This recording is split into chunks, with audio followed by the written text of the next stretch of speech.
अहम दृष्टां महागौरीं लक्ष्मीं चैव तथैव यः। भगवान द्वारकानाथ का विवाह हो रहा है रुक्मिणी जी के साथ। रुक्मिणी जी का विवाह जबरदस्ती तय कर दिया शिशुपाल के साथ में रुक्मिणी के बड़े भ्राता ने। रुक्मिणी जी ने पत्र में लिखा कि हे केशव, हे द्वारकानाथ, मैं समुद्र में डूब जाऊं चाहे कहीं भी मर जाऊंगी, पर दुष्ट शिशुपाल से विवाह नहीं करूंगी। सबकी रक्षा करते हो तो मेरी भी रक्षा करो। द्वारिकानाथ रथ ले गए और माता लक्ष्मी को लेकर आए।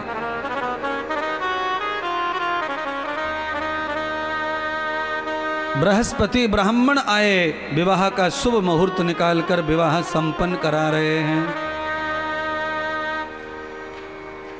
समस्त ऋषि मुनि पधारे।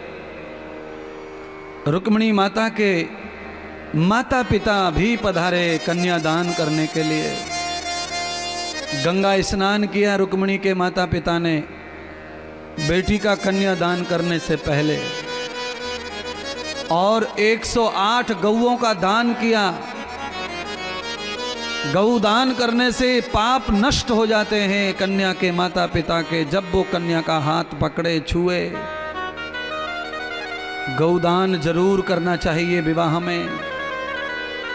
आज जितने भी दिल्ली वाले बैठे हैं कथा में, सब गौदान करना थोड़ा थोड़ा। लक्ष्मी रुक्मिणी का विवाह हो रहा है, ऐसा समझकर लक्ष्मी के निमित्त गौ माता ही लक्ष्मी है। आपको जो भी पटे वो दो, पर थोड़ा दान जरूर करना आज गौ सेवा में।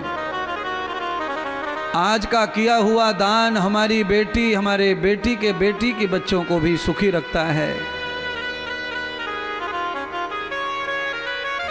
जो भी आपके हाथ में भगवान देवे, बुद्धि में देवे, वो थोड़ा गौ के मुंह में ग्रास पहुंचाओ।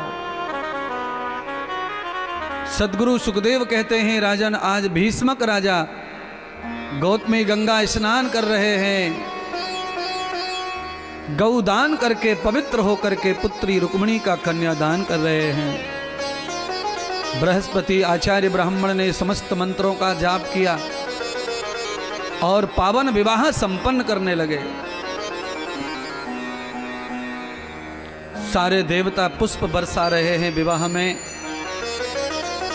मंगलाचरण हो रहे हैं, मंगलाष्टक बोले जा रहे हैं, स्वस्ति वाचन पढ़े जा रहे हैं। अहम दृश्याम महाभागम दृष्टाम दर्शनम प्रिया महायोगी महाभागे तदा रूपम च दीयताम्। सारे द्वारका वासियों के लिए भीष्मक राजा ने कुछ न कुछ दान किया विवाह में दहेज के रूप में। रुक्मिणी जी का पावन विवाह हुआ, 5 प्रकार का यज्ञ हुआ विवाह में। रुक्मिणी जी को विदा करके भगवान ले गए, दुर्वासा ऋषि का दर्शन करवाया। दुर्वासा ऋषि ने रुक्मिणी माता को दर्शन करते ही श्राप दिया कि तू कृष्ण के योग्य नहीं है, क्योंकि तूने कृष्ण के साथ सेवा नहीं की। कृष्ण को तुझे पाना है तो 11 वर्ष तपस्या करनी पड़ेगी।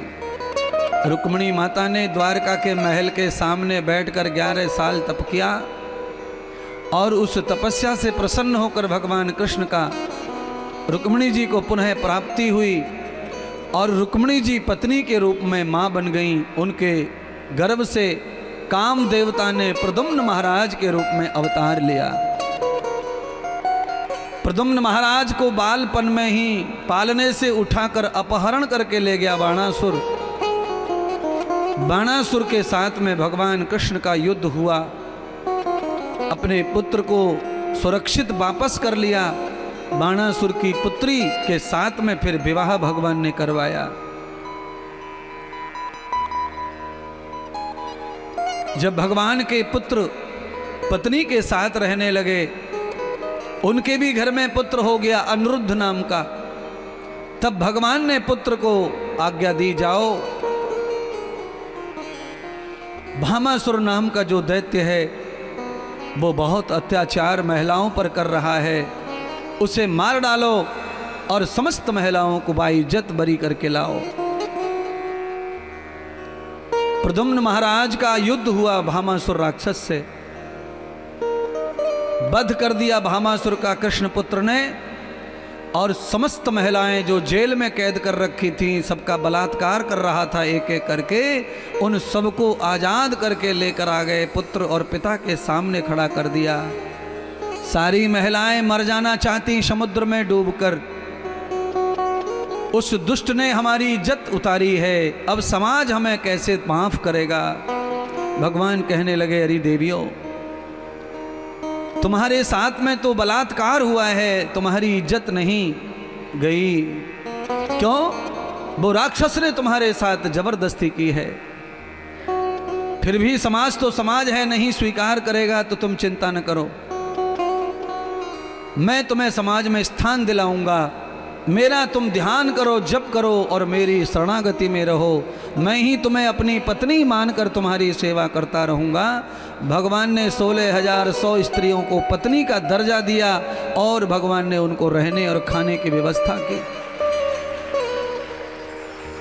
सत्यभामा, कालंदी, लक्ष्मणा, जामवंती, यमुना, ये समस्त कन्याएं पधारी और भगवान से प्रार्थना करने लगी विवाह के लिए। तो भगवान ने उनकी इच्छा पूरी की, उनके साथ भी भगवान का विवाह हुआ। देखिए, भगवान तो भगवान है, वो सबके पति हैं। मेरा भी विवाह उनसे हुआ है, आपका भी हुआ है, नहीं हुआ है तो कर लो। सभी आत्मा परमात्मा से विवाह कर लेती है तो आत्मा कभी भी दुखी नहीं रहती है। वो पति परमेश्वर परमात्मा है, वो पालनहार है। हम सबका पति वही है, पालनहार भी वही है।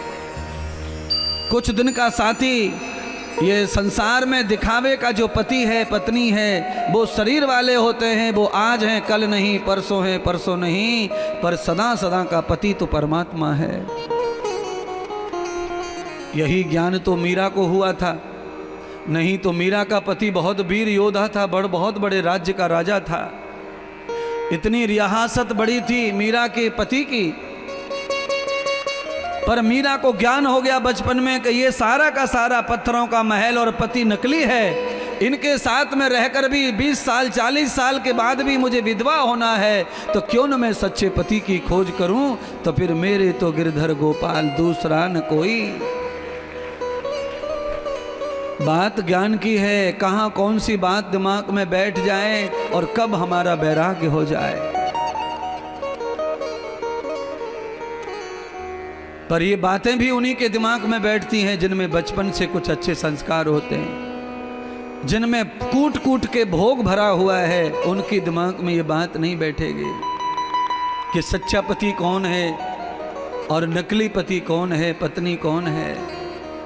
परमात्मा की असली पत्नी तो आत्मा ही है और मैं तो आत्मा हूँ। इसीलिए मुझे तो कोई शर्म नहीं लगती, स्त्री की तरह चुनरी ओढ़ लो, घूंघट काढ़ लो, बैठ लो। क्यों?